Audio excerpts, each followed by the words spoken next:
이렇게 하시는 예수님, 이런 제목으로 말씀을 전하도록 하겠습니다. 먼저 이 누가복음을 우리가 살펴보고 있는데요. 복음서에 대한 먼저 이해가 필요하다고 보겠습니다. 이 사복음서는 그 하나의 예수님의 사건, 하나님의 아들의 구속 순환 사건을 그 네 가지의 다양한 관점에서 거듭 제시함으로써 입체적으로 그 사건을 보여주고 있다. 이렇게 우리가 얘기를 할 수가 있습니다. 예수 사건은 성경에서 가장 중요한 사건이고 절정인데, 성경은 그 오묘하고 심오한 예수 사건의 실체를 우리가 포괄적으로 그리고 생생하게 체감하도록 사중으로 거듭하여 제시하고 있다. 각각의 복음서가 예수 사건을 핵심적 사건으로 다루고 있지만 저자에 따라서 관점의 차이나 강조하는 바가 조금씩 다르다. 그러므로 우리는 복음서를 대할 때 포괄적으로 이해하면서 각각의 독특한 관점과 강조점도 깨달아야 한다. 이렇게 볼 수가 있습니다. 이런 관점에서 누가복음은 그러면은 어떠한 관점에서 우리가 보아야 되느냐 하는 걸 우리가 살펴볼 필요가 있는데요. 이 누가복음은 예수님의 완전한 인자, 완전한 인간으로 오셨다 하는 것을 우리가 먼저 이해를 해야 됩니다. 그리고 이렇게 인간으로 오신 예수님이 세상 모든 만민을 죄로부터 구속하시는 구원자이시다 하는 것을 강조하는 복음서이다. 이렇게 볼 수가 있어요. 이렇게 쓰여진 그 관점이 이렇게 쓰여진 것은 그 복음이 향하는 곳이 누구였는지 거기에 따라 조금씩 차이가 있는 것입니다. 마태복음은 유대인에게 썼어요. 마태는 유대인에게 예수님이 왕으로 이 땅에 오셨다. 그래서 왕이신 예수님을 그들에게 가르쳐주기 위해서 마태복음을 기록을 했고요. 마가는 로마에 있는 로마인들에게 이 땅에 종으로 오신 예수님, 그래서 섬기러 오신 예수님, 그와 같은 관점에서 마가복음은 마가가 그렇게 섬기러 오신 예수님, 종으로서 오신 예수님을 그들에게 가르쳐주기 위해서 그 복음을 썼어요. 그러면 이 누가는 어떤 사람들에게 썼느냐? 누가는 헬라인들에게 썼다. 헬라적인 지식과 배경을 가지고 있는 자들에게 예수님이 인자로서 오셨다. 하나님의 아들이 사람으로 이 땅에 오셨다 하는 것을 그들에게 가르쳐주기 위해서, 그래서 이렇게 오신 예수님이 이 땅을 구원하시기 위해서 이렇게 활동하시고 일하시고 하셨다. 그리고 십자가에 달려 돌아가셨다 하는 것을 그들에게 가르쳐주기 위해서 각각의 관점에 따라서 그 성경을 기록했다. 우리가 이것을 알아야 되겠습니다. 그래서 누가는 이렇게 로마에 있는 그 헬라인들에게 예수님을 설명하기 위해서 이 성경을 기록을 했는데, 그렇게 기록을 하다 보니까 로마 제국의 역사와 이걸 연결을 지어서 연대기적으로 역사적인 순서에 따라 기록하려고 사실적으로 그들에게 보여주기 위해서, 그렇게 해야 그 사람들이 이해하기가 쉽고 믿으니까 그것을 연대기적으로 사실적으로 그리고 포괄적으로 이를 전체적으로 기술을 했다. 그래서 이 누가복음에는 다른 복음서들하고 조금 다른 점은 뭐냐면은 소외된 자들에게 예수께서 관심을 가지고 계신다 하는 것을 많이 나타내고 있어요. 그래서 누가복음에 보면 오늘도 그런 구절이 나오지만은 가난한 자들의 복음이다 이렇게 일컬어지기도 해요. 가난한 자들에게 쓰여졌다. 그래서 이제 이거를 해방 신학이나 페미니즘 신학 이런 거를 하는 분들은 이런 누가복음의 이런 관점을 그걸 끌어다가 그들만의 이론으로 예수님을 바라보는 그 같은 일들도 생기는 것을 우리가 볼 수가 있는데, 이것은 우리가 주의를 해야 되겠다. 그런 것을 우리가 말할 수가 있겠습니다. 오히려 예수님께서는 가난한 자들에게, 병든 자들에게, 소외된 자들에게 가까이 있게 하신 것은 하나님의 구원의 보편성이 부유한 자들, 권력 있는 자들, 힘 있는 자들에게만 임하는 것이 아니고 하나님의 구원은 이와 같이 소외된 자들에게도 임하신다는 것. 그러니까 해가 골고루 모든 세상을 비치는 것처럼 하나님의 은혜가 모든 자들에게 임하는 것을 알려주기 위해서, 보편성을 나타내기 위해서 그렇게 기록을 했다. 우리가 이렇게 이해를 해야 되겠습니다. 오늘 말씀을 한번 살펴보도록 하겠습니다. 오늘 말씀은 예수님이 나사렛 회당에서 이사야 예언을 성취하신 그런 내용이 되겠습니다. 이사야 내용의 성취가, 이사야 예언이 성취가 이루어졌다는 것을 선포하시는 그런 내용이 되겠어요. 16절에는 예수께서 고향 나사렛 그곳에서 안식일에 회당에 들어가셨다. 그리고 성경을 읽기 위해서 회중 앞에 섰다. 그랬더니 이사야서를 예수님에게 건넸고 예수님께서 그것을 찾아서 읽으셨고 20절에 자리에 앉으니 21절에 보니까 20절에 자리에 앉으니 모든 사람이 주목을 하니까 예수님께서 다 이루어졌다. 이게 모든 것이 다 이루어졌다. 이렇게 선언하신 그런 내용의 말씀이 되겠습니다. 이 말씀은 오늘 그 나사렛 회당에서 예수님이 말씀하신 이 말씀은 예수님께서 마귀에게 시험을 받고 승리하신 사건과 바로 연결되는 것이 아닙니다. 그러니까 예수님이 광야에 가셔서 마귀에게 시험을 받으시고 바로 돌아오셔서 지금 나사렛 회당에서 말씀을 전하는 것이 아니고 시간적인 격차가 있다 하는 것을 우리들이 알아야 되겠다. 그거는 뭐냐면 14절에 보니까 예수께서 성령의 능력으로 갈릴리에 돌아가시니 그 소문이 사방에 퍼졌고 이렇게 얘기를 했어요. 사방에 퍼졌더라. 그가 여러 회당에서 가르치심에 많은 사람들이 칭송하더라. 이런 구절과 23절에 보게 되면은 우리가 들은 바 가버나움에서 행한 일을 내 고향 여기서도 행하라 하니라. 이렇게 했어요. 그러니까 예수님이 나사렛에 계시기 전에 이미 가버나움에서 많은 일들을 하셨다 하는 것이 이 성경 구절을 보면 알 수가 있어요. 그러니까 예수님께서 마귀에게 시험을 받으시고 오셔서 가버나움이나 이런 많은 곳에 돌아다니시면서 주의 일을, 하나님의 일을 하시다가 이제 고향 땅 나사렛에 오셨다 하는 것을 우리가 알 수가 있습니다. 대략 시험을 받은 것, 세례를 받으시고 마귀에게 시험을 받은 것은 AD 26년경이라고 말하고 있어요.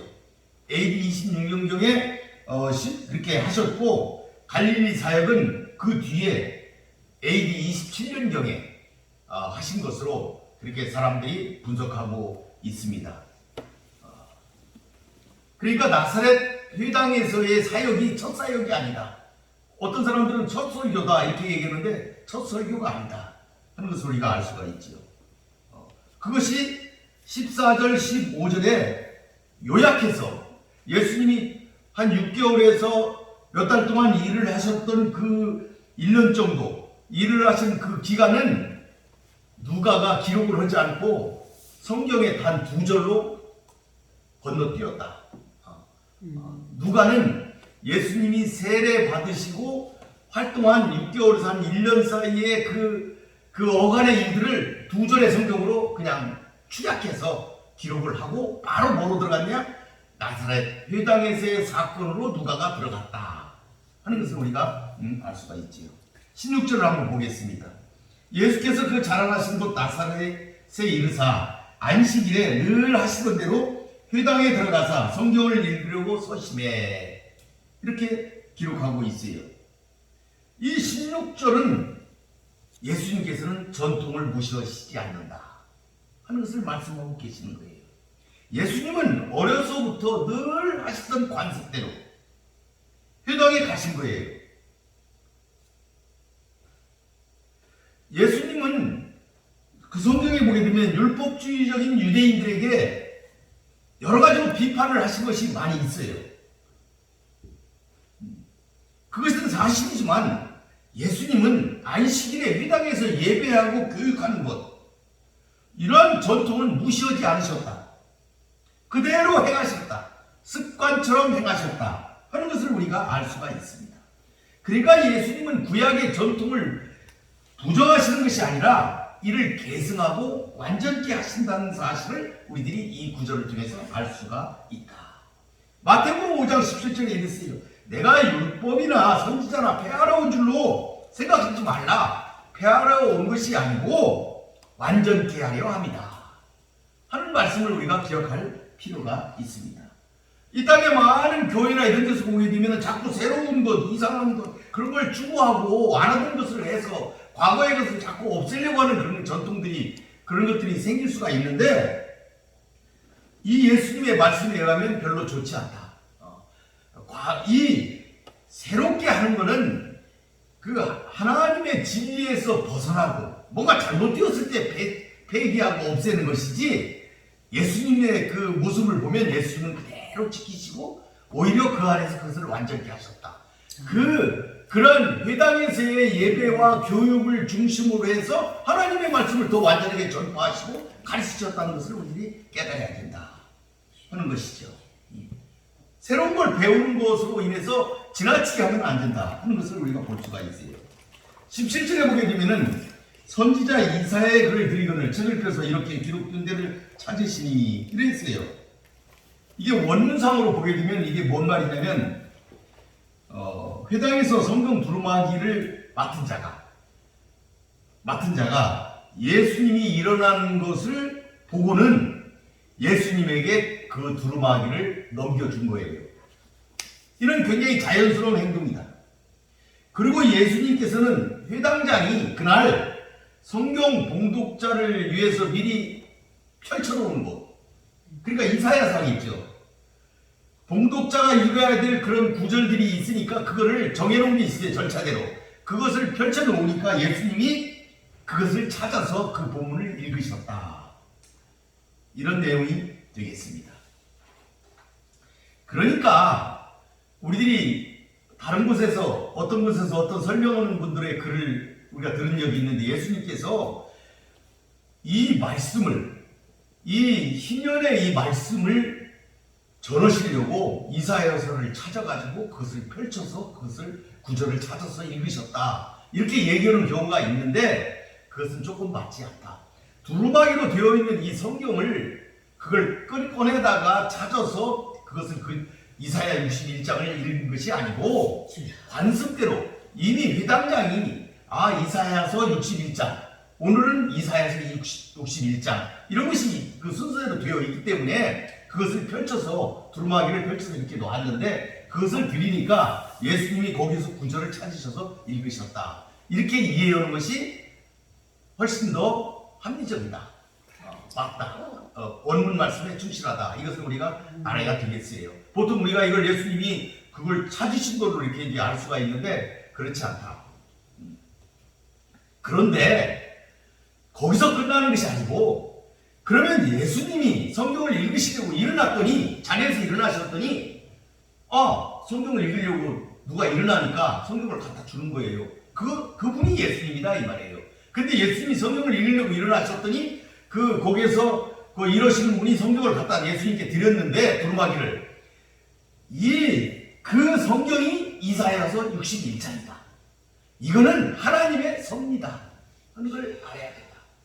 하나님의 섭리에 의해서 그날 그 말씀이 그곳에서 선포되었다는 것을 우리들이 깨달아야 된다. 아멘. 그냥 된 게 아니고 하나님의 섭리로 이루어진 거예요. 그 구절이 읽어진 거는 하나님이 이 말씀을 선포하시기 위해서, 예수 그리스도를 통하여서 예수 그리스도가 그 말씀을 선포하시기 위해서 그 말씀이 펼쳐져 있었다는 사실을 우리들이 알아야 된다. 아멘.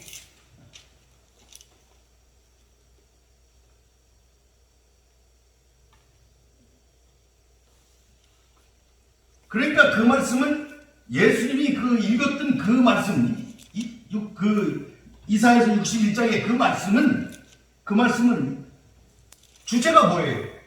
예수님이 메시아시다 이 말이에요. 예수님의 메시아이심을 선포하는 거예요. 그 구절을 읽으시도록 하나님이 이미 준비하신 거라 이 말이죠. 우리는 그것을 알아야 된다. 하나님의 의도적인 섭니다. 18절을 한번 보겠습니다. 주의 성령이 내게 임하셨으니 이는 가난한 자에게 복음을 전하게 하시려고 내게 기름을 부으시고 나를 보내사 포로된 자에게 자유를 눈먼 자에게 다시 보게 함을 전파하며 눌린 자를 자유롭게 하고 그 다음에 19절에 주의 은혜의 해를 전파하게 하려 하신다 하였더라. 오늘 읽은 18절과 19절의 이 말씀은 사역의 본질이에요. 예수님이 자신이 메시아이심을 선포하시는 것인데 이 내용은 사역의 본질, 사명이 무엇인가를 지금 말씀하고 계시는 것이다. 이거를 원문에 정확하게 번역을 하게 되면은 한번 여러분 들어보세요. 주의 성령이 내게 임하신 것은 내게 기름을 부으시기 위함이며 나를 보내사 가난한 자에게 복음을 전하게 하시기 위함이며 포로된 자에게는 자유를 전파하며 눈먼 자에게는 다시 보게 함을 전파하게 하시기 위함이며 눌린 자를 자유케 하시기 위함이며 주의 은혜의 해를 전파하게 하시기 위함이다. 그러니까 이 문장의 총 주제가 되는 문장이 뭐예요? 주의 성령이 내게 임하신 것은 이 말씀이에요. 주의 성령이 내게 임하신 것은 내게 기름을 부으시게 하기 위함이고 또 주의 성령이 내게 임하신 것은 가난한 자에게 복음을 전하게 하시기 위함이고 주의 성령이 내게 임하신 것은 포로된 자에게 자유를 전파하고 눈먼 자에게 다시 보게 함을 전파하시기 위함이고 주의 성령이 내게 임하신 것은 눌린 자를 자유케 하시기 위함이고 주의 성령이 내게 임하신 것은 주의 은혜의 해를 전파하시기 위함이다. 이 말씀이에요. 이게 본문의 정확한 말씀이에요. 주의 성령이 내게 임하신 것은 이렇게 하기 위함이다 하는 것이 오늘 본문의 그런 말씀이다.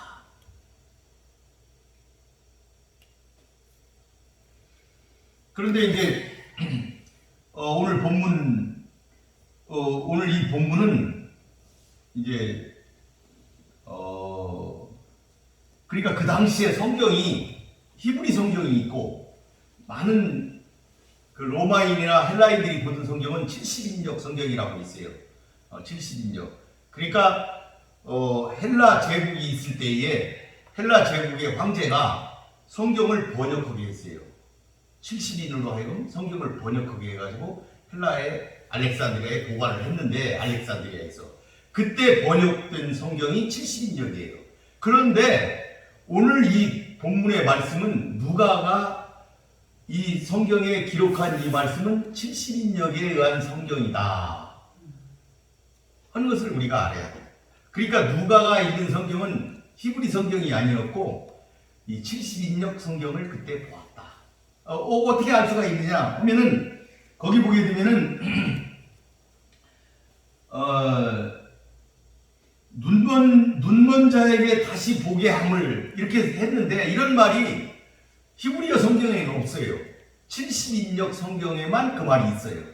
근데 그 눈먼 자에게 다시 보게 함을 이 말씀이 여기에 들어간 걸 보니까 누가는 70인역 성경을 통해서 하나님의 말씀을 보았구나 하는 걸 우리가 알 수가 있다. 그걸 알 수가 있다. 그 말씀을 가해를 한번 드려봅니다. 그러면은 오늘 우리가 읽은 이 말씀의 본질이 뭐라고 했어요?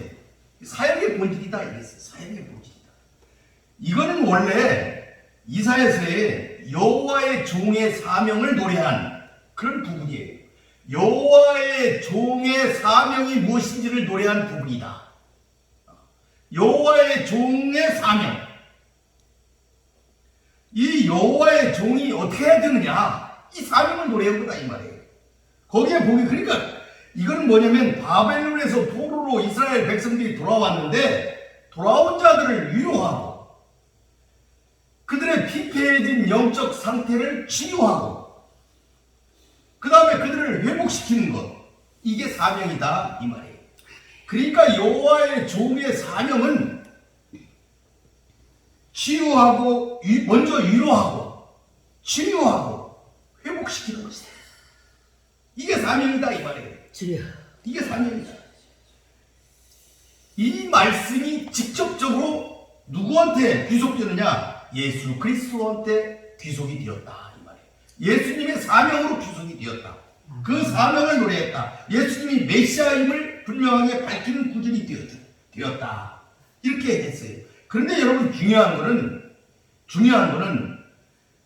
사역의 사명과 본질을 말했는데 중요한 것이 뭐냐? 성령으로 해야 된다는 거예요. 아멘. 성령과 함께해서 위로하고 그리고 성령과 함께해서 치유하고 성령과 함께해서 회복해야 된다는 사실을 지금 말씀하고 있는 거예요. 그러니까 여호와의 종으로서 이 땅에서 또한 예수님의 제자로서 이 땅에서 살아가면서 주의 사명을 감당하고자 하는 많은 이들이 있다면 성령으로 해야 된다는 사실을 말씀하고 있다. 하나님은 아무런 의미도 없이 성령을 부어주시는 분이 아니에요. 주여. 하나님이 성령을 부어주시는 것은 그 성령 받은 자가 하나님께서 주신 고귀한 사명을 감당하고 성취하도록 하기 위해서 성령을 주셨다는 것. 그걸 우리가 알아야 돼요. 자기를 드러내고 싶어 한다든지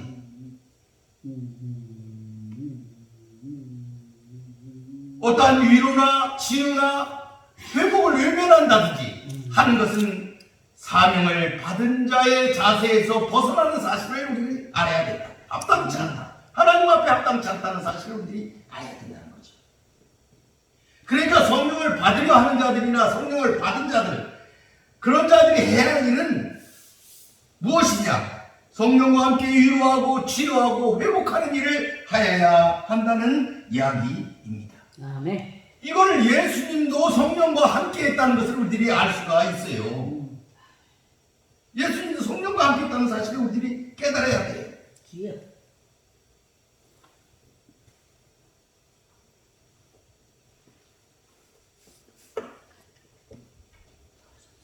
여러분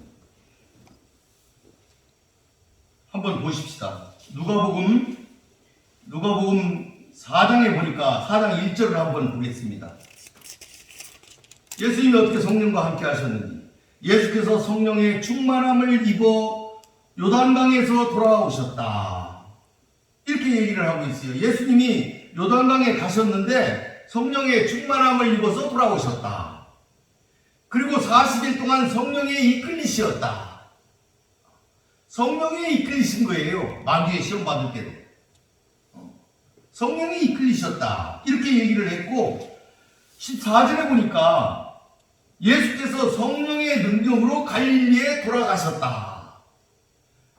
자기 고향 땅 갈릴리에도 성령의 능력으로 돌아가셨어요. 성령의 능력과 함께 가신 거예요. 그곳에. 그리고 가르치셨다는 사실을 우리들이 알 수가 있어요. 예수님은 이렇게 성령과 함께 움직이시고 성령 충만함 속에서 사셨다는 사실을 알 수가 있는 거예요. 이게 종의 사명이다 이 말이에요. 아멘. 종의 사명은 이와 같은 것을 가지고 있어야 된다. 여기 보니까 가난한 자에게 복음이 전파됐다. 이러니까 사람들은 육신적으로 가난한 것만 얘기하는데 육신적으로만 가난한 게 아니고 영적으로 가난한 것. 그 같은 것을 얘기하고 있다는 사실을 우리들이 깨달아야 되겠어요. 그러니까 영적으로 병들고 영적으로 눕는 것 이것도 다 포함되는 거예요. 그러니까 영육간에 가난하고 영육간에 어려운 것을 그 모든 것을 포함하고 있는 그런 말씀이다. 이런 자들에게 복음이 필요하다 하는 것을 우리들이 다시 한번 생각해 볼 필요가 있습니다. 19절에 보니까 주의 은혜를 전파하게 하려 하심이라 하였더라. 그러니까 18절과 19절은 이어진 부분입니다. 주의 은혜를 전파하게 하려 하심이었더라. 원래 은혜라는 이 단어는 원문에는 사람이 받아들일 수 있는 것, 이걸 은혜라고 그 단어가 원어가 뜻이 그렇게 되어 있어요. 사람이 받아들일 수 있는 것. 그러니까 주의 은혜라는 것은 주님에 의해서 사람들에게 받아들여주는 그런 해. 그러니까 은혜다 이 말이죠. 이게 하나님의 은혜, 하나님의 의해서 사람들에게 주어지는 것, 은혜다 이 말이죠. 받아들여주는 것. 이게 뭐냐면 뭘 얘기하냐면 구체적으로 희년을 얘기하는 거예요. 희년.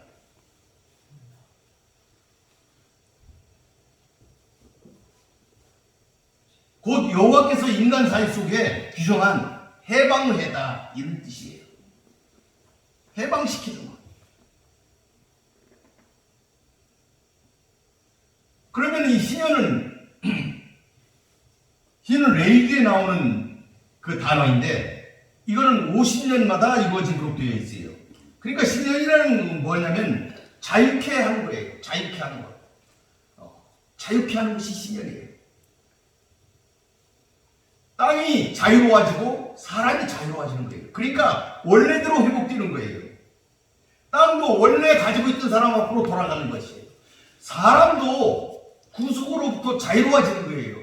빚에 매여 있다든지 인신매매되어 있다든지 이렇게 매여 있을 때 사람도 자기의 집으로 돌아가는 거예요.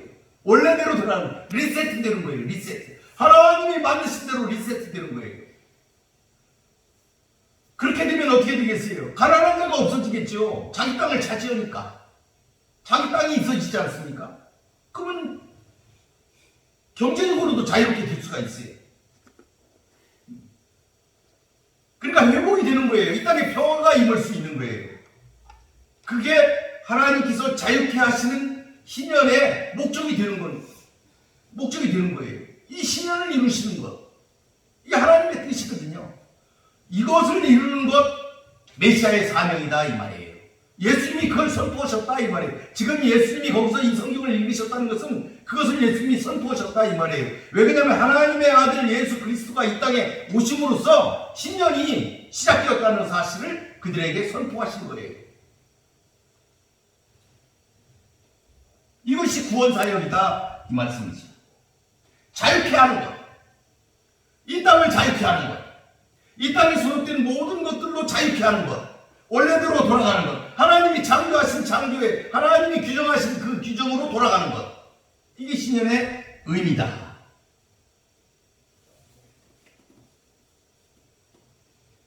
그러니까 빚이나 인신 어떤 구속 인간의 이런 것뿐만 아니고 육신의 질병이나 이와 같은 모든 눈먼 것 이런 모든 것 문둥병 이런 모든 것로부터 자유케 되는 것. 이게 원래대로 돌아가는 것, 완전한 것. 그걸 말씀하신다. 사탄으로부터 매인 것. 이것도 제자리로 돌아갈 수 있도록 하는 것. 희년의 정신이다. 이렇게 볼 수가 있습니다. 실제로 이 희년이 구약에서 실시된 것은 기록이 되어 있지 않습니다. 얼마나 어렵습니까? 여러분, 중요한 건 뭐예요? 가진 자가 내놓는 거잖아요. 이게 어려운 거예요. 노예가 있다가 없어봐요. 할 수 있겠어요? 자기 재산이 이렇게 있는데 그걸 다 내놓고 자기 몫만 가지고 있다? 똑같이 먹어야 되고 이 평등을 이루는 어떤 그와 같은 것을 이룰 수 있다? 이거는 너무 힘든 거잖아요. 잘 이루어지지 않았어요. 그래서 구약에서도 종을 내보냈다가 선지자가 얘기했을 때 내보냈다가 다시 원위치시켜서 이렇게 여러 가지 이유가 있어요. 그래서 성경에도 이게 잘 나오지 않아요. 그런데 이것을 예수님께서 선언하시고 성취하셨다. 초림에 예수님이 이것을 선포하셨고 이것을 재림으로 완성하신다는 사실을 우리들이 깨달아야 된다. 그러니까 재림 때까지 계속 된다는 사실을 우리들이 알아야 된다 하는 것이죠. 20절에 한번 보겠습니다. 20절에 보니까 책을 덮고 그 맡은 자에게 주시고 앉으시니 그 땅에 있는 자들이 다 주목하여 보더라. 이렇게 했어요. 맡은 자에게 주시고 앉으셨다. 다 주목했다. 두 문장으로 되어 있습니다. 그러니까 예수님은 전통을 지키시는 분이라는 거죠. 이게 그 관례예요. 회당에서 성경을 읽고 그것을 성경 그 맡은 자, 그러니까 무슨 이러는 자가 있어요. 성경 청소도 하고 일하고 이런 예배 진례를 돕는 자가 있는데 그 자가 와서 그걸 받아가는 거죠. 그러니까 그 자에게 이렇게 건넸다 이 말이에요. 이거 무시하지 않으신 거예요. 그대로 지키신 거예요. 어떤 분들 권위가 있다든지 그러면 자꾸 그걸 깨가지고 자기는 좀 독특하게 하려고 하는 경우가 있는 걸 저도 종종 봤어요. 그럴 필요 없다는 거죠. 뭐 다른 나라에서는 이렇게 하니까 나도 해야 된다. 그거 다른 나라 일이죠. 거기에 그 사회에 어떤 정해진 룰보다도 관습이나 이런 거에 의해서 이렇게 지켜지는 것들이 있지 않습니까? 질서가. 예수님은 그 질서를 특별히 깨지 않으셨어요. 그 질서가 하나님의 질서에 위배될 때는 하나님이 과감하게 예수님께서 그것을 깨고 새롭게 하고 온전케 했는데 그렇지 않은 것은 예수님은 그대로 지키셨다. 회당의 질서를 존중하셨다 하는 것을 우리가 알아야 되겠다. 우리도 이런 태도를 견지해야 된다 하는 것이죠. 그 다음에 두 번째는 회당에 있는 자들이 다 주목하여 보았다. 여러분, 이 말씀은 우리가 성경을 통해서 깊이 성경을 잘 이렇게 행간을 읽어보면 그 말을 우리가 이해할 수가 있어요. 예수님께서 이미 세례를 받으시고 돌아오셔가지고 가버나움이나 이런 데 많은 그 갈릴리 동네에서 큰 일들을 행하셨다는 사실을 지금 행간에 기록을 하고 있어요. 이거를 보면 예수님의 소문이 거기에 대해서 소문이 사방에 퍼졌다. 이렇게 기록하고 있어요. 14절에. 예수님에 대한 소문이 이미 그 인근에 갈릴리 지방에 파다했다. 이런 말이 되겠습니다. 그래서 여러분 23절에 보게 되면은 예수님이 말씀하신 거예요. 이건 예수님이 그냥 그 사람들의 얘기를 한 거예요. 나사렛 회당에 참석한 그 지방, 나사렛 고향 땅의 사람들이 하고자 하는 얘기를 지금 예수님이 그냥 하신 건데 뭐냐면, 의사야, 내 자신을 고치라 하는 속담을 인용하여 내게 말하기를 우리가 들은 바 가버나움에서 행한 일을 내 고향 여기서도 행하라 하리라. 그러니까 어쩌면 예수님이 고향 땅에 오셔가지고 계실 때에 많은 사람이 야, 너 가버나움에서 예수님과 같이 자란 사람도 있을 거고 예수님보다 연배돼서 그럴 거 아니겠어요? 예수님이 그랬어요. 야, 너 가버나움에서 가서 병자도 고치고 이런 일을 했다며? 여기서도 좀 해봐. 이런 얘기를 예수님은 이미 들으셨던 거겠죠. 그러니까 예수님께서 여기에서 너희들이 틀림없이 의사야, 네 자신을 고쳐라. 너부터 한번 고쳐봐라. 다른 데서 자꾸 다른 사람 고친다고 그러는데 네가 의사면 네 명부터 한번 고쳐봐. 이런 속담이 있지 않냐? 그러니까 니들이 틀림없이 야, 왜 가버나움 그런 데 돌아다니면서 다른 동네에 가서 고쳐? 네 고향 땅에서도 한번 해봐. 그래서 한번 증거해봐. 한번 네가 진짜 선지자인지 한번 보여봐. 이런 얘기겠죠. 의사가 다른 사람만 고치는 게 아니고 의사가 가지고 있는 병 그것을 고치면 야, 너 진짜 의사구나. 사람들이 그럴 거 아니겠어요? 자기 병 고쳤으니까. 그러면은 이 예수님이 선지자라면 이 사람들은 일단 선지자로 생각을 했겠죠. 하나님의 아들이라고 생각을 이때는 못했을 거예요. 네가 하나님의 아들이면, 네가 선지자면 다른 데서 고치고 그걸 돌아다니고 그러지 말고 네 고향 나사렛에서 한번 해봐. 니들이 아마 그럴 거다. 이렇게 얘기를 했어요. 그러니까 예수님의 소문이 이미 파다했다 이 말이죠. 소문이 퍼져 있어요. 그래서 예수님이 성경을 읽으려고 일어나시니까 성경을 얼른 갖다 줬어요. 그 예수님이 성경을 읽었어요. 그 자리에 앉으니까 모든 사람이 예수님을 주목했다 이 말이에요. 왜? 그 성경을 읽는 사람이 강론을 하는 것이 그 당시에 관례거든요. 뭔가 할 말이 있는 사람이 성경을 읽고 그 하나님께서 주신 말씀을 전하고 이런 풍속이 있으니까 예수님이 성경을 읽었으니까 예수님이 무슨 말을 하실 거다. 이렇게 생각하고 지금 예수님을 다 바라보고 있는 거예요. 왜? 너무 많은 소문을 들었기 때문에 직접 대면해갖고 지금 예수님을 만나잖아요. 그러니까 예수님이 뭔 말 하는지, 어떻게 하시는지, 그거 한번 들어보고 싶잖아요. 그러니까 예수님을 다 주목했다. 이 말이죠. 그러니까, 하나님의 말씀대로 사는 하나님의 말씀대로 사는 삶은 주목을 받는다는 것을 우리가 깨달아야 된다. 여러분들이 하나님의 말씀대로 하나님의 뜻을 따라 살아가려고 하면은 많은 사람들이 여러분을 주목할 수가 있다. 그걸 자꾸 피하려고만 하지 마라. 피할 수도 없다.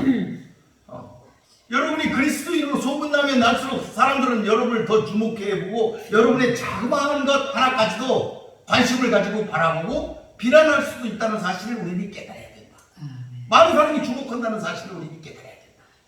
주목받는 걸 두려워해서도 안 된다 하는 걸 지금 우리가 이 구절을 통해서도 한번 생각해 볼 수가 있습니다.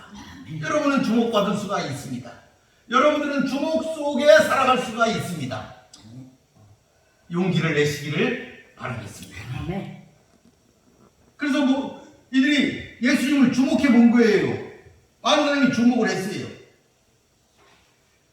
그랬더니 21절에 예수님이 그러셨어요. 이에 예수께서 그들에게 말씀하실 때 이 글이 오늘 너희 귀에 응하였느니라. 이 글이 너희 귀에 응했다 이 말이에요. 이 글이 이루어졌다 이 말이죠. 네 귀에 들렸다 이 말이에요. 이루어졌다 이 말이에요. 이루어졌다. 너희들이 다 듣고 있지 않느냐? 이미 듣지 않느냐? 이루어졌다. 이사야의 이 말씀이 이루어졌다. 예수님의 신년 선포예요.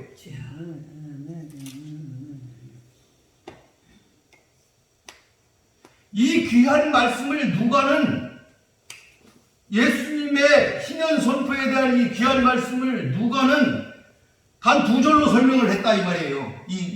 이 귀한 말씀을 두 절로 설명했는데 그것이 이사야서 61장 1, 2절 그것을 18절, 19절 두 절로 요약해서 예수님의 신년 선포를 요약해서 지금 성경에 기록을 했다. 초림의 예수님이 이 신년을 이루셨다. 자유케 하셨다. 이 땅을 자유케 하셨다. 이 땅을 구원시키셨다. 사탄의 올무로부터 이 땅을 구원하셨다. 사탄을 물리치셨다. 이 사건을 두 절로 기록했다. 응했다. 이렇게 기록을 하신 거예요. 성취되었다 이 말이에요. 여기서 이제 이사야서에 나오는 하나님의 성령을 받은 의로운 종이 예수님 자신이라는 사실을 지금 말씀하고 계시는 것이죠. 그래서 예수님은 당신이 이 땅에 오셔서 공생애를 시작하는 시점에 그 예언이 성취되었다 하는 것을 선포하신 거예요. 이처럼 이 예언은 예수께서 구약에 예언된 메시아이심을 증명하는 중요한 예언이다. 이미 그리스도 안에서 성취되었다. 그러나 이것은 앞으로도 계속 성취될 예언이고 재림으로 완성될 예언이라는 사실을 우리들이 깨달아야 되겠습니다.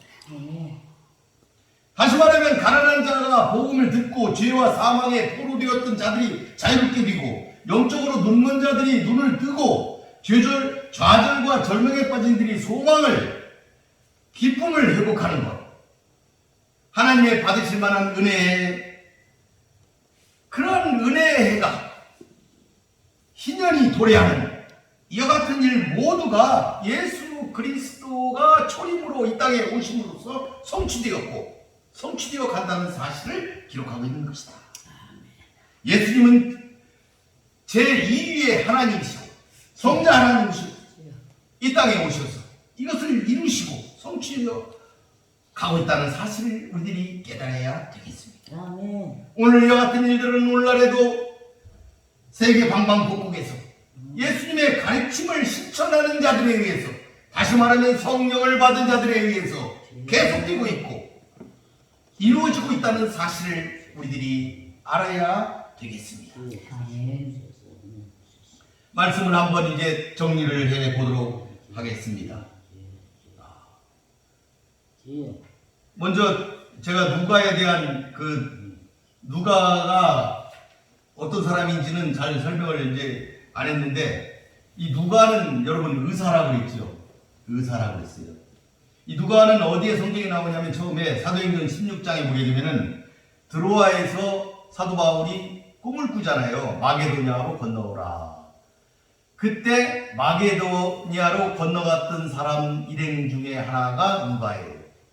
그때 누가가 기록이 되어서 성경에 처음으로 등장을 합니다. 그러니까 어쩌면 누가는 마게도니아 건너갈 때 사도 바울이 결정을 할 때 거기에 같이 그 자리에 있었을 것이다. 이렇게 볼 수가 있고요. 이 사람은 그 시리아의 안디옥이 시리아에 있지 않습니까? 시리아 땅에 그 출신으로 헬라인이었다. 얼마나 그 사도 바울한테 헌신적이었는지, 하나님께 헌신적이었기 때문에 사도 바울을 도왔던 것이겠지요. 2차 투옥이 돼가지고 순교되기 바로 전까지 바울 곁을 지켰다고 사도 바울이 기록하고 있습니다. 그런 분이 누가다 하는 것을 우리가 알아야 되겠어요. 그럼 누가가 이처럼 예수님의 공생의 사건을 시작하는 그 글을 기록하면서 제일 첫 번째 사건으로 나사렛 회당의 사건을 제시하는 목적이 뭘까? 왜 썼는가? 하는 걸 잠깐 생각하면서 말씀을 그걸 요약하면서 말씀을 이제 마무리하려고 합니다. 첫째는 이 복음이 이방인을 대상으로 했던 복음이다 하는 사실을 이 사건에서 우리가 알 수가 있다. 왜 그러냐면 예수님께서 이 고향 나사렛 사람들에게 배척을 받으셨다는 사실을 쓰고 계시는데, 이 뒤까지 계속 읽으면 이제 예수님이 고향 땅 사람들에게 배척을 받아갖고 그 사람들이 그 낭떠러지로 예수님을 끌고 가서 거기서 예수님을 밀어가지고 예수님을 죽이려고 했던 것이 여기 누가복음에 기록이 되어 있지 않습니까? 그 같은 것들을 보게 되면 예수님이 무슨 말씀을 하셨길래 그들이 그렇게 흥분하고 노해서 예수님을 죽이려고 했을까?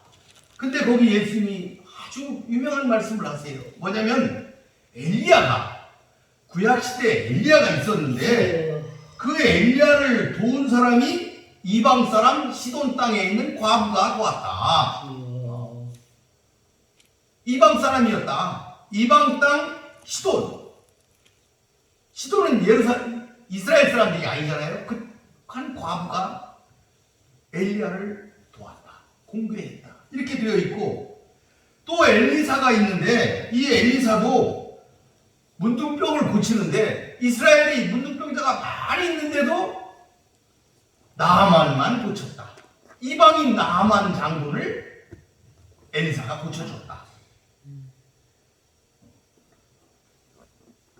이 얘기를 하시는 거예요. 이렇게 이방 사람들에 대한 이야기를 하시면서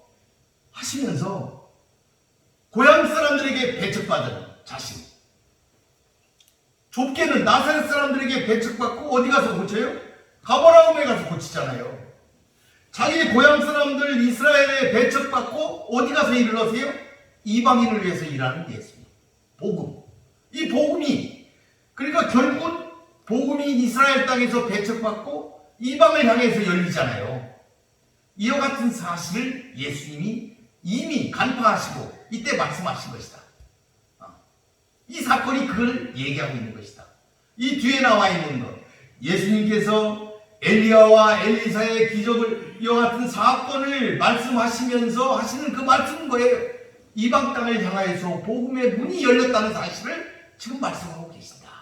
이방인을 위한 복음이다 하는 것을 말씀하셨다.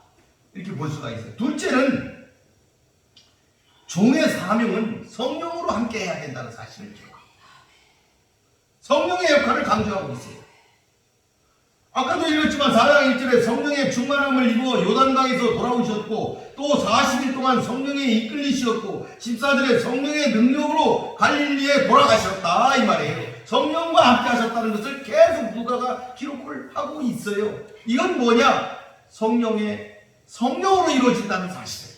누가는 이 나사렛 사건을 통하여서 우리들에게 말씀하고 있다. 그래서 예수님께서 성령의 능력으로 갈릴리로 가셔서 공생애를 시작하셨고, 또 성령의 임재 이 사실을 통해서 이사야 61장에 종의 사명에 보면은 성령으로 함께함을 입어서 이루어지는 많은 일들, 그와 같은 걸 똑같이 예수님께서 하셨다는 사실을 분명하게 기록하고 있는 거예요. 성령의 역할에 주목하고 있다. 그러므로 우리도 성령의 도움으로 종의 사역을 감당해야 되겠고 성령의 일을 해야 함을 잘 설명하고 있다. 우리가 이렇게 깨달아야 되겠습니다. 이 누가의 성령 강조는 사도행전을 통하여서 계속 이어지고 있다는 사실도 우리들이 성경을 통해서 우리가 잘 확인할 수가 있어요. 셋째는 뭐냐면 그 종의 사명인데 그 예수님이 선포하신 것, 그게 뭐냐? 예수님은 구원자시다. 이걸 선포한 것이다. 이 나사렛 사건을 통해서 예수님은 구원자시다. 가난한 자들과 죄인들에게 복음이 전파된다는 사실을 기록함으로써 예수님이 구원자이심을 분명하게 말씀하고 있다. 메시아이심을 말씀하고 있다. 메시아의 자기 선언을 지금 우리가 잊고 있다는 사실을 우리들이 깨달아야 되겠다. 이사야의 예언이 성취되었다. 가난하고 억눌린 자가 해방되고 구원의 시대를 맞이하였다. 이러한 것을 이루시는 분은 예수님이시다. 그러므로 예수님은 구원자시다 하는 것을 선포하는 것입니다. 우리에게 자유를 주시는 예수님이시다 이 말이에요. 사탄에 매이는 자들에게 자유를 주신다. 이러한 복음은 가난한 자들을 향하여 있다 하는 것을 분명하게 말씀하고 계시는 것이죠. 그래서 예수님의 이러한 자기 선언, 메시아 선언이 그 뒤에 보면은 이 4장 이후에 쭉 보게 되면은 예수님께서 회당에서 축사하셨다. 귀신을 내쫓았다. 또 시몬의 장모의 그 열병을 고쳤다. 또 문둥병자를 치유했다. 이와 같은 모든 사건들을 기록하는 그 목적이 뭐냐?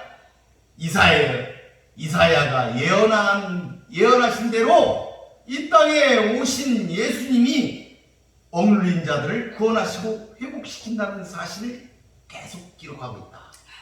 그런 관점에서, 그러니까 여러분들이 누가복음을 읽을 때에 예수님께서 이러한 구원을 이루시는구나, 이사야서에 그 기록된 종의 사명을 감당하고 계시는구나, 그것을 이루고 계신다는 것, 그게 메시아라는 사실, 구원자라는 사실, 그것을 우리들이 이해하면서 읽으면은 성경에 대한 이해가 빠르게 될 것이다. 그러니까 예수님은 자신이 성자 하나님이시라는 사실을 계속 나타내고 계신다는 사실도 우리들이 깨달아야 되겠어요. 예수님이 구원자시는데 그 구원자는 성자 하나님이시다, 메시아시다, 그리스도시다 하는 것을 우리들이 깨달아야 되겠어요. 그러니까 그 제자를 부를 때도 부른 사실만 기록한 것이 아니고 고기를 잡잖아요. 깊은 데로 가서 그물을 쳐라 이렇게 얘기를 했어요. 이 깊은 데로 가서 그물을 치는 거는 사람으로서는 알 수가 없는 거잖아요. 그들은 인간으로서 그걸 고기를 잡지 못했는데 하나님이신 예수님만이 알 수 있는 거죠. 고기가 어디에 몰려있는지 예수님은 아신 거예요. 신적 능력을 가지고 계시다 하는 것을 계속 보여주고 계신다 하는 것을 우리들이 깨달아야 되겠다. 우리가 여기서 이제 예수님이 구원자로 오셨다고 이제 그러니까 아까도 얘기했지만 육적인 차원에서만 이걸 자꾸 생각해가지고 억눌린 자를 해방하고 구원자로 오셨으니 가난한 자들의 복음이다 이렇게 얘기를 하다 보니까 자꾸 해방신학을 얘기하고 페미니즘을 얘기하고 이렇게 하면서 그것으로 예수님의 이 복음을 끌고 가는데 그렇게 해서는 안 되겠다. 예수님의 인간애를 설명한 것이지 그것을 그쪽으로만 이끄는 예수님을 마치 전사로 민중들을 해방시키는 전사로 해서는 안 되겠다 하는 것을 우리들이 깨달아야 되겠어요. 왜 그러느냐? 예수님 만약에 그들만을 위해서 싸우는 전사였다면 예수님께서 왜 로마 권력에 대항하지 않으시고 십자가에 달려서 돌아가셨겠습니까? 이것을 한번 우리가 생각을 해볼 필요가 있다. 하나님의 구원의 보편성을 말씀하시기 위해서 예수님이 오셨다는 것, 그것을 이 나사렛 사건을 통해서 예수님은 이미 이 희년의 사건을 통해서 종의 사명을 통해서 말씀하고 계시다는 것을 우리들이 알아야 되겠다. 예수님이 4장 43절에 보게 되면 이렇게 말씀을 하시는 것을 우리가 볼 수가 있어요. 내가 다른 동네에서도 하나님의 나라 복음을 전해야 되겠다. 이렇게 말씀을 하세요. 내가 이 일을 위해 보내심을 받았다. 그러니까 예수님이 병을 고치고 귀신을 내쫓고 큰 일을 행하시니까 동네 사람들이 4장 42절 거기에 보면 그게 나와요. 날이 맑음에 한적한 곳에 가서 예수님이 기도를 하시는데 사람들이 예수님을 찾아가서 자꾸 붙잡으려고 그래요. 예수님을 붙잡으려고 그래요. 그 동네에만 있도록 붙잡으시려고 그래요. 붙잡고 계시려고 그래요. 붙잡고 계시려고 그래요. 그랬는데 예수님은 아니다, 나 다른 동네도 가야 돼, 이렇게 얘기를 하셨다 이 말이에요. 그러니까 예수님이 그 동네에만 계실 분이 아니다는 것이죠. 그쪽 사람들에게만 있는 그 사람들이 아니에요. 그 육신적으로 가난한 사람들에게만 있는 예수님이 아니에요. 그쪽 민족에게만, 그쪽 동네, 그쪽 부류의 사람들에게만 예수님이 있는 게 아니고 이쪽에도 필요하시다 이 말이에요. 예수님은 골고루 다 다니셔야 된다 이 말이에요. 보편성을 가지고 계셨다 하는 사실을 우리들이 그 성경 말씀을 통해서도 우리들이 알아야 되겠다, 이해할 수가 있다. 그런데 이제 우리가 보통 이제 예수님의 복음을 얘기할 때 이렇게 육신적인 어떤 이런 거를 배척하다가 영적인 것만 너무 강조하게 되면은 이것도 경계를 할 필요가 있다. 예수님은 이 땅에 물론 하나님의 아들로서 영으로서 육신으로 이 땅에 오셨는데 영으로도 오셨지만 육신으로도 완전한 인간으로 이 땅에 오셨기 때문에 처음에 얘기했잖아요. 누가복음이 뭐야? 인자다. 예수님은 사람으로 오셨다. 이 땅에 육신을 입고 오셨다는 사실을 누가가 기록을 했다는 것을 우리 다시 한번 생각을 할 때에 예수님이 이 땅에 영과 육, 완전한 하나님, 완전한 인간으로 이 땅에 오셨기 때문에 그 가난한 자들에 대한 것을 실제로 육신적으로 재물이 없어서 가난하게 된 그 사람들을 예수님은 소홀하게 하시지 않는다는 사실, 그들을 돌보신다는 사실, 그것까지도 포함을 해야 되겠다. 너무 영적으로만 치우쳐가지고 육적인 일을 소홀히 해서도 안 되겠다. 균형이 있어야 되겠다 하는 것을 이 나사렛 사건을 통해서 우리들이 생각해 볼 지점이라고 생각을 합니다. 사랑하는 성도 여러분, 우리 주님의 기쁘신 뜻을 잘 여러분들은 헤아려서 치우치지 말아야 하겠습니다. 언제나 성령의 인도하심을 따라 하나님의 뜻을 헤아려야 하겠습니다. 늘 승리하시는 여러분 되시기를 축원드리겠습니다. 말씀을 마치도록 하겠습니다. 기도하겠습니다. 고맙고 감사하신 여호와 아버지 하나님 감사합니다. 오늘 거룩하신 우리 예수 그리스도께서 그 고향 땅 나사렛 회당에서 하신 이 사건을 가지고 말씀을 나누었습니다. 우리 예수님께서는 이 땅에 구원자로 오셨습니다. 이 땅을 구원하시는 구원자로 오셨고 아버지여 신년의 모든 자유함을 이루신 분이라는 사실을 말씀을 통하여 생각해 보았습니다. 하나님의 뜻을 우리들이 왜곡하지 아니하고 성령과 함께 힘써 나아가서 세상을 향하여 승리하는 귀한 사랑하는 성도들이 되게 하여 주시옵소서. 아멘. 예수님의 이름으로 기도 올리나이다. 아멘.